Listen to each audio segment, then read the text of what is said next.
बड़े वेग से उछले। जिस पर्वत पर हनुमान जी पैर रख चले, जिस पर वे उछले वह तुरंत ही पाताल में धंस गया। जैसे श्रीनाथ जी का अमोघ बाण चलता है उसी तरह हनुमान जी चले। समुद्र ने उन्हें रघुनाथ जी का दूत समझकर मैनाक पर्वत को कहा कि हे मैनाक, तू इनकी थकावट दूर करने वाला हो, अर्थात अपने ऊपर इन्हें विश्राम दे। हनुमान जी उसे हाथ से छू दिया। फिर हनुमान जी ने उसे हाथ से छू दिया, फिर प्रणाम करके कहा, भाई श्री रामचंद्र जी का काम किए बिना मुझे कहाँ विश्राम है। देवताओं ने पवन पुत्र हनुमान जी को जाते हुए देखा। उसके विशेष बल बुद्धि जाने के लिए उन्होंने सुरसा नामक सर्पों को माता को भेजा। उसने आकर हनुमान जी के यहाँ वचन कही, आज सुरन मोहि दीन आहारा, सुनत बचन कह पवन कुमारा, राम काज कर फिर मैं आयु, सीता से कह प्रभु सुनायु, तब तब बदन पैठियो आई, सत्य कहो मोहि जान दे माई, कौनो जतन दे ही नहीं जाना, गरसई न मोहि कहे हनुमाना। आज देवताओं ने मुझे भोजन दिया है। यह वचन सुनकर पवन कुमार हनुमान जी ने कहा, श्री राम का कार्य करने में मैं लौट आऊं और सीता जी की खबर प्रभु को सुना दूं, तब मैं आकर तुम्हें मुंह में घुस जाऊंगा, तुम मुझे खा लेना। हे माता, मैं सत्य कहता हूँ, अभी मुझे जाने दे। जब किंजल ने अपने शरीर को उससे दूना बढ़ा दिया, उसने 16 योजन मुख किया। हनुमान जी तुरंत ही 32 योजन हो गए। जैसे जैसे सुरसा मुख विस्तार बढ़ाती, हनुमान जी उसका दूना रूप दिखलाते। उसे 100 योजन 400 कोस मुख किया। तब हनुमान जी बहुत ही छोटा रूप धारण कर और उसके मुख में घुसकर तुरंत बाहर निकल आया और उससे सिर नवाकर विदा मांगने लगे। उसने कहा, मैंने तुम्हारे बुद्धि बल भेद पा लिया है, जिसके लिए देवताओं ने मुझे भेजा था। तुम श्री रामचंद्र जी का सब कार्य करोगे, क्योंकि तुम बल बुद्धि के भंडार हो। हे आशीर्वाद। और तब हनुमान जी हर्षित हुए चले। समुद्र की एक राक्षसी रहती थी। वह माया करके आकाश में उड़ते ही पक्षियों के पकड़ लेती और आकाश में जीव जंतु उड़ा करते थे। वह जल में उनकी परछाई देखकर कहा, गह छाय सक सो न उड़ाई, यह विधि सदा गगन चर खाई, तो सोई छल हनुमान कह किन्ना, तासु कपट कप तुरंत चिन्हा, ताई मार मारस सुत वीरा, बारिद पार गयो मत धीरा, तहाँ जाय देखी बन शोभा, गुंजे चंचृग मधु मधु लोभा। पवन पुत्र धीर बुद्धि श्री हनुमान जी उसको मारकर समुद्र के पार गए। वहां जाकर उन्होंने वन की शोभा देखी। मधु पुष्प के लोभ से भौरे गुंजार कर रहे थे। अनेकों प्रकार के वृक्ष फल फूल शोभित थे। पक्षी और पशुओं को समूह को देखकर तो वह मन में बहुत ही प्रसन्न हुए। उसने एक विशाल पर्वत देखकर हनुमान जी भय त्याग कर उस पर दौड़कर चढ़े। शिव जी कहते हैं, हे उमा, इसमें वानर हनुमान की कुछ बड़ाई नहीं है। यह प्रभु प्रताप है जो काल को खा जाता है। पर्वत पर चढ़कर उन्होंने लंका देखी। बहुत ही बड़ा किला है, कुछ कहा नहीं जाता और वो अत्यंत ऊंचा है। उसके चारों ओर समुद्र है। सोने के परकोटे चार दीवारी का परम प्रकाश हो रहा है। विचित्र मणियों से जड़ा हुआ सोने का परकोटा है। उसके अंदर बहुत से सुंदर सुंदर घर है। चौराहे, बाजार, सुंदर मार्ग, गलियां और सुंदर नगर बहुत प्रकार से सजा हुआ है। हाथी, घोड़े, खच्चरों के समूह, पैदल और रथों के समूह को कौन गिन सकता है। अनेक रूपों को राक्षसों के दल उनकी अत्यंत बलवंती सेना वर्णन करते नहीं बनती। वन बाग, वन बगीचे, फुलवाड़ी, तालाब, कुएं, बावलियां सुशोभित है। मनुष्य, नाग, देवता और गंधर्व की कन्याएं अपने संधोर को मुनियों को भी मोह लेती है। कहीं पर्वत के समान विशाल शरीर वाले बड़े ही बलवान मल्ल और मलवान गरज रहे हैं। अनेकों अखाड़ों बहुत प्रकार से भिड़ते हुए एक दूसरे को ललकारते हैं। भयंकर शरीर वाले करोड़ों युद्ध रत्न करके बड़ी सावधानी से नगरी चारों ओर दिशाओं में सब ओर से रखवाली करते हैं। कहीं दुष्ट राक्षस भैंसों, मनुष्यों, गायों, गधों और बकरियों को खा रहे हैं। तो तुलसीदास जी ने कहा, इनकी कथा इसलिए कुछ थोड़ी सी कही गई है कि ये निश्चय ही श्री रामचंद्र जी के बाण रूपी तीर्थ में शरीर को त्याग कर परम गति पाएंगे। नगर में बहुत संख्य पुर रखवारे देख बहु कप मन किन्ह विचार, अधलग रूप धरो निस नगर करो पैसार। नगर में बहु संख्या रखवालों को देखकर हनुमान जी मन में विचार किया, अत्यंत छोटा रूप धरूं और रात को के समय नगर में प्रवेश करूं।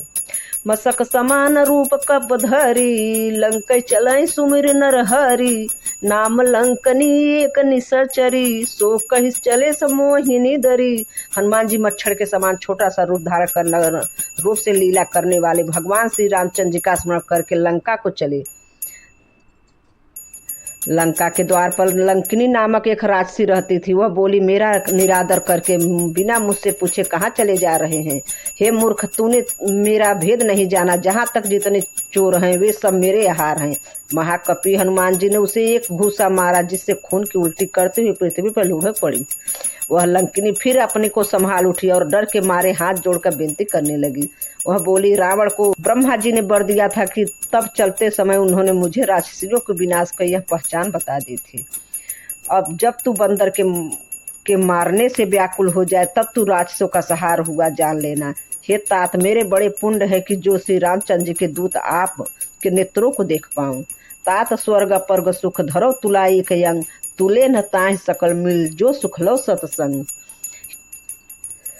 हनुमान जी ने उससे रावण को शयन किए देखा, परंतु महल में जानकी जी नहीं दिखाई दी। फिर एक सुंदर महल दिखाई दिया, वहां उसमें भगवान का एक अलग अलग मंदिर बना हुआ था। रामायुध अंकित गृह, शोभा बरन न जाए, नौ तुलसी का वृंद, त्रिजटा नाम राक्षसी ये का, रामचरण रित निपु विवेका, सब बोलाए सुनाए सपना, सीता से करो हित अपना। उन्होंने उनमें से एक त्रिजटा नाम राक्षसी थी, जो उनका श्री रामचंद्र जी के चरणों में प्रीति थी और वह विवेक ज्ञान में निगुण थी। और उसने सबों को बुलाकर अपना स्वप्न सुनाया और कहा, श्री सीता जी की सेवा करके अपना कल्याण कर लो। स्वप्न में मैंने देखा कि एक बंदर लंका जला दी है, राक्षसों की सारी सेना मार डाली गई है। रावण नंगा है और गधे पर सवार है, उसके सिर मुंडे हुए हैं, 20 भुजाएं कटी हुई है। इस प्रकार वह दक्षिण पूरी दिशा को जा रहा है, मानो लंका भीषण ने पाई और नगर में श्री रामचंद्र जी की दुहाई फिर गई है। तब प्रभु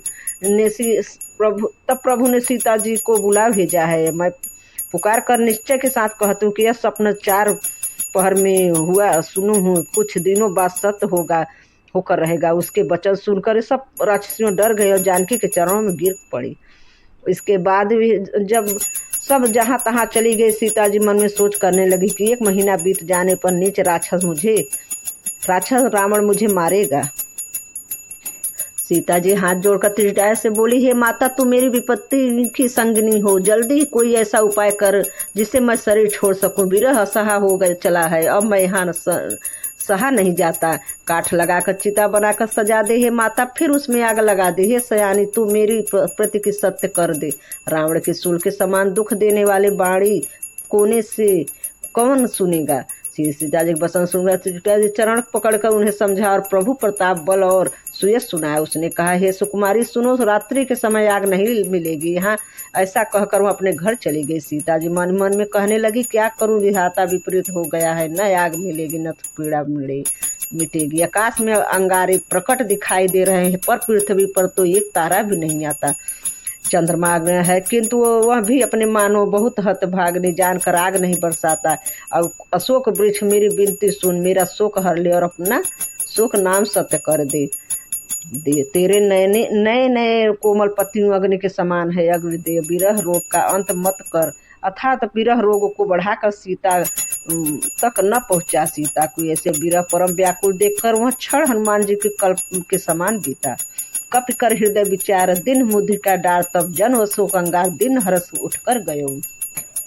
तब देखी मुद्रिका मनोहर, राम नामत अंकित, सुंदर चकित चितय मुदरी पहचानी, हरस विषाद हृदय यकुलानी, जीत को सकय जय रघुराई, माया ते असिर चीन जाई।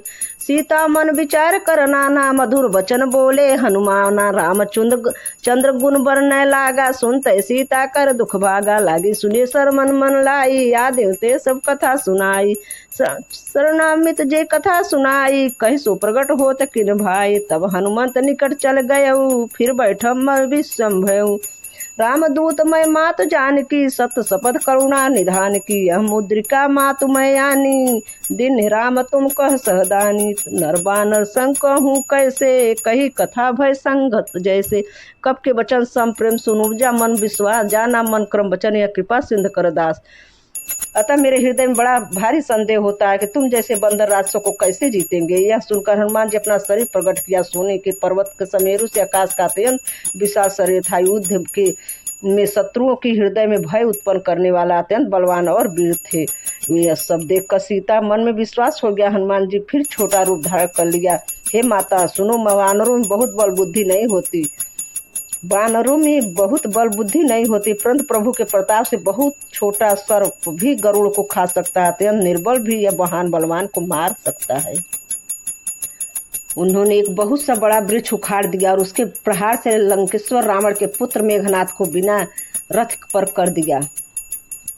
मन संतोष सुनत कब बानी, भगत प्रताप तेज बलसानी। आसित दिन राम प्रिय जाना, हेतु तात बलशील निधान। अजर अमर निध गुण निध सुत होई, करहु बहुत रघुनायक चौहु। करहु कृपा प्रभु अस सुन काना, निर्भन प्रेम मगन हनुमाना। बार बार नायो पद सीसा, बोला वचन जोरी कर कीसा। अब कृत कृत भयो मैं माता, आशीष मोग विख्याता। सुनहु मात मोय अतिशय भूखा, लाग देख सुंदर फल रूखा। सुन सुत करहु विपिन रखवारी, परम शुभ रजनी चर भारी। हे माता सुनो, सुंदर फल वाले वृक्ष को देखकर मुझे बड़ी ही भूख लग गई है। सीता जी ने कहा, हे बेटा सुनो, बड़े भारी योद्धा राक्षस वन की रखवाली करते हैं। हनुमान जी ने कहा, हे माता यदि आप मन में सुख पाने प्रसन्न होकर आज्ञा दे तो मुझे उनका भय तो बिल्कुल नहीं है। हनुमान जी की बुद्धि और बल को निगूढ़ देखकर जानकी जी ने कहा, जाओ हे तात श्री रघुनाथ जी के चरणों के हृदय में धारण करके मीठे फल खाओ। वे सीता जी को सिर नवाकर चले गए, बाग में घुस गए, फल खाए और वृक्षों को तोड़ने लगे। वहां में से कुछ को मार डाला और कुछ के जाकर रावण को पुकार की और कहा, हे नाथ, एक बड़ा भारी बंदर आया, उसने अशोक वाटिका उजाड़ डाली है और फल खाए हैं, वृक्षों को उखाड़ डाला है और रखवालों को मसल मसल कर जमीन पर पटक पटक कर मार दिया है। जमीन पर मसल मसल कर मार दिया। यह सुनकर रावण ने बहुत से योद्धा भेजे। उन्होंने देखकर हनुमान जी को गर्जना की। हनुमान जी ने सब राक्षसों को मार डाला। जो कुछ अधमरे थे वो चिल्लाते हुए पहुंचे और फिर रावण ने अक्षय कुमार को भेजा। असंख्य श्रेष्ठ योद्धाओं को साथ लेकर चला। उसे आते देखकर हनुमान जी एक वृक्ष हाथों में लेकर ललकारा और उसे मारकर महाध्वनि बड़े जोर से गर्जना की। उन्होंने सेना में कुछ को मार डाला और कुछ को मसल डाला और कुछ को पकड़ पकड़ कर धूल में मिला दिया। कुछ ने फिर जाकर पुकारा, हे प्रभु, बंदर बहुत ही बलवान है। पुत्र का वध सुनकर रावण क्रोधित हो उठा और उसने जेठ पुत्र बलवान मेघनाथ को भेजा। उसने कहा, हे पुत्र, मारना नहीं, उसे बांध लाना। उस बंदर को देखा जाए कि कहाँ से आया है। इंद्र को जीतने वाला अतुल्य योद्धा मेघनाथ चला। भाई के मारा जाना सुनकर उसे क्रोध हुआ आया है। हनुमान जी को देखा सबकी भयानक अध्याय आई है, तब वे कटकटा कर गरजे और दौड़े। उन्होंने एक बहुत बड़ा वृक्ष उखाड़ लिया और उसमें प्रहार से लंकेश्वर रावण के पुत्र मेघनाथ को बिना रथ का कर दिया। रथ को तोड़कर उसे नीचे पटक दिया। उसके साथ जो बड़े बड़े योद्धा थे उन्होंने पकड़ पकड़ कर हनुमान जी को शरीर से मसलने लगे। तब सबको मारकर मेघनाथ जी से लड़ने लगे। लड़ते हुए ऐसे मालूम होते थे मानो गरजराज हैं, हाथी भिड़ गए हैं। हनुमान जी उसे एक घूसा मारकर वृक्ष पर जा चढ़ा। उसको क्षण भर के लिए मूर्छा आ गई। फिर उठकर उन्होंने बहुत माया रची, परंतु ब्रह्म अस्त्र का समाधान प्रयोग किया। तब हनुमान जी मन में विचार किया कि यदि ब्रह्म अस्त्र को नहीं मानता हूँ तो उसकी अपार महिमा मिट जाएगी। तो उसने हनुमान जी को ब्रह्म बाण मारा, जिसके लगते ही वृक्ष के नीचे गिर पड़े, परंतु गिरते ही उन्होंने बहुत सा सेना मार डाली। जब उसने देखा कि हनुमान जी मूर्छित हो गए, तब उनको नागपाश के बाद कर ले आया। शिव जी कहते हैं, हे भवानी सुनो, जिसका नाम जप कर ज्ञानी विवेकी मनुष्य संसार के जन्म मरण के बंधन को काट डालते हैं, उनका दूत कहीं बंधन में आ सकता है। किंतु प्रभु के कार्य के लिए हनुमान जी स्वयं अपने को बधा लिया। बंदर को बधा जाना सुनकर राक्षस दौड़े और कौतुक के लिए तमाशा देखने के लिए सब सभा में आए। हनुमान जी को जाकर रावण सभा देखी, उसकी अतः प्रभुता ईश्वर कुछ नहीं कहा जाता। देवता और दिक्पाल हाथ जोड़े बड़ी नम्रता के साथ भयभीत सब रावण को बहुत ताक रहे थे, उसको रुख देख रहे थे। उसका ऐसा प्रताप देखकर भी हनुमान जी के मन में जरा सा भी डर नहीं हुआ। वे ऐसे निशंक खड़े रहे जैसे सर्पों के समूह गरुड़ निशंक निर्भर रहते हैं। हनुमान जी को देखकर रावण दुर्वचन कहता हुआ खूब हंसा। फिर पुत्र वध का स्मरण किया तथा उसके हृदय को विषाद उत्पन्न हो गया। हो गया। और लंकापति रावण ने कहा, हे बानर, तू कौन है? किसके बल पर तूने वन को उजाड़ नष्ट कर दिया डाला है? क्या तूने कभी मुझे मेरा नाम और यश कानून नहीं सुना? रे सठ, मैं तुझे अत्यंत निशंक देख रहा हूँ। तूने किस अपराध के राक्षसों को मारा? रे मूर्ख, पता क्या बात तुझे प्राण जाने का भय नहीं है? हनुमान जी ने कहा, हे रावण सुन, जिसका बल पाकर माया संपूर्ण ब्राह्मणों को समूह को रचना करती है, जिसके बल से दशाधीश ब्रह्मा विष्णु महेश क्रमश सृष्टि का सृजन पालन और संहार करते हैं, जिसके बल से सहस्त्र मुख फणों वाले शेष जी पर्वत और वन सहित समस्त ब्रह्मांडों के सिर पर धारण करते हैं, जो देवताओं के रक्षा के लिए नाना प्रकार के देह धारण करते हैं, जो तुम्हारे जैसे मूर्खों की शिक्षा देने वाले, जिन्होंने शिव जी के कठोर धनुष को तोड़ डाला, उसी के साथ राजाओं के समूह गौर चूड़ कर दिया है, जिन्होंने खरदूषा तीसरा और बाली को मार डाला, सब अतुलनीय बलवान है, जिनके बहुत भूख लगी इसलिए मैंने फल खाए और बानर स्वभाव के कारण वृक्ष तोड़े। सरचो मालिक देह सबको प्रिय है, कुमार्ग पर चलने वाले रे दुष्ट राक्षस अब तुझे मारने लगेंगे। तब जिन्होंने मुझे मारा है उनको मैंने मारा, जिस उस पर तुम्हारे पुत्र ने मुझको बांध लिया, किंतु मुझे अपने बांधे जाने की कुछ भी लज्जा नहीं है। मैं तो अपने प्रभु के कार्य करना चाहता हूँ। हे रावण, मैं हाथ जोड़कर तुमसे विनती करता हूँ, तू अभिमान छोड़कर मेरी सीख सुन। तुम अपने पवित्र कुल का विचार करके देखो, भ्रम को छोड़कर भक्तहारी भगवान को भजो। जो देवता राक्षस समस्त चराचर खा जाते हैं, वह काल भी जिनके डर से अत्यंत डरता है, उनके कदापि बैर न करो। मेरे कहने पर जानकी को दे दो। परनत पाल रघुनायक करुणा सिंधु खरार, गए शरण प्रभु राखो तब अपराध विसारी। रामचरण पंकज उर धरऊ लंका, चल राम तुम करहु रिपुर से जस्मिमल मयंका, ते शीस मय होय कलंका। राम नाम बिन गिरा न सोहा, देख विचार त्याग मद मोहा। बसनहीन नहीं सोह सुरारी, सब भूषण भूषित बर नारे। राम विमुख संपद प्रभुताई, जाय रही बई बिन पाए न पाई। सजल मूल चिन्ह सरते नाही, बिरिस गए पुन तबहि सुखाई। सुंदस कंठ कह पन रोपी, विमुख राम त्रासा नहीं कोपी। शंकर सहज विष्णु अज दोही, सकन राम राख कर दोही। मोह मूल बहुसूल प्रद त्याग तुभ अभिमान। भजहु राम रघुनायक कृपा सिंधु भगवान। जतिप कही कप अतहित बानी, भगत विवेक वृत नहीं सानी। बोला बहिष महाअभिमानी, मिला हमहि कपि गुण ज्ञानी। मृत निकट आई खल तोहि, लागे मस अधम सिखामन मोहि। उल्टा होय कह हनुमाना, मति भ्रम तोर पगड़ मैं जाना। सुन कपि वचन बहुत खिसियाना, बेग न हरहु मूढ़ कर प्राणा। सुन निचाचर मारन धाये, सचिन सहित भविष्य न आए। नाय शीस कर विनय बहुता, निज विरोध न मारो दूता। आन दंड कुछ करहु गोसाई, सबहि कहा मंत्र भल भाई। सुनित बहिष बोला दस कंदर, यंग भंग कर पठई बंदर। कब के ममता पूछ पर सबहि कहो समझाए, तेल पूरी पट पाद पून पावक देव लगाए। यह सब मैं सबको समझा कर कहता हूँ कि बंदर की ममता पूछ पर होती है, अतः तेल से कपड़ा डुबोकर इसकी पूछ में बांध कर फिर आग लगा दो। पूछहीन बानर तह जई है, तब सठ निज नाथ ले जई है। जिनके किन्ने से बहुत बड़ाई, देखो मैं तिनकी प्रभुताई। बिना पूछ का यह बंदर अपने स्वामी के पास जाएगा तो तब यह मूर्ख अपने मालिक के साथ ले आएगा, जिनकी इनसे बहुत बड़ाई की है। मैं जरा उनकी प्रभुता भी तो देखूं। यह वचन सुनते हनुमान जी मन में मुस्कुराए और मन ही मन बोले, मैं जान गया हूँ सरस्वती जी ऐसी बुद्धि देने में है सहायक हुई है। रावण के वचन सुनकर मूर्ख राक्षस वही पूछ में आग लगाने की तैयारी करने लगा। पूछ के लपटने में इतना कपड़ा और घी तेल लगा कि नगर में कपड़ा घी और तेल नहीं रह गया। हनुमान जी को ऐसा खेल देखकर पूछ बढ़ गई, लंबी हो गई। नगरवासी लोग तमाशा देखने लगे। वे हनुमान जी को पैर से ठोकर मारते हैं और उनकी बहुत से हंसी करते हैं। ढोल बजते हैं, सब लोग तालियां पीटते हैं। हनुमान जी को नगर में फिराकर फिर पूछ में आग लगा दी। अग्नि को जलते देखकर हनुमान जी तुरंत ही बहुत छोटे रूप में हो गए। बंधन से निकल कर वे सोने के अटारियों पर जा चढ़े। उनको देखकर राक्षसियों की स्त्रियां भयभीत हो गई। उस समय भगवान के प्रेरणा 49 पवन चलने लगे। हनुमान जी अट्टहास करके गरजे, बढ़कर आकाश में जा लगे। देख विशाल परम हरवाई, मंदिर से मंदिर चढ़ जाई। जरे नगर भार लोग बिहाला, झपट लपट कहूँ कोट कराला।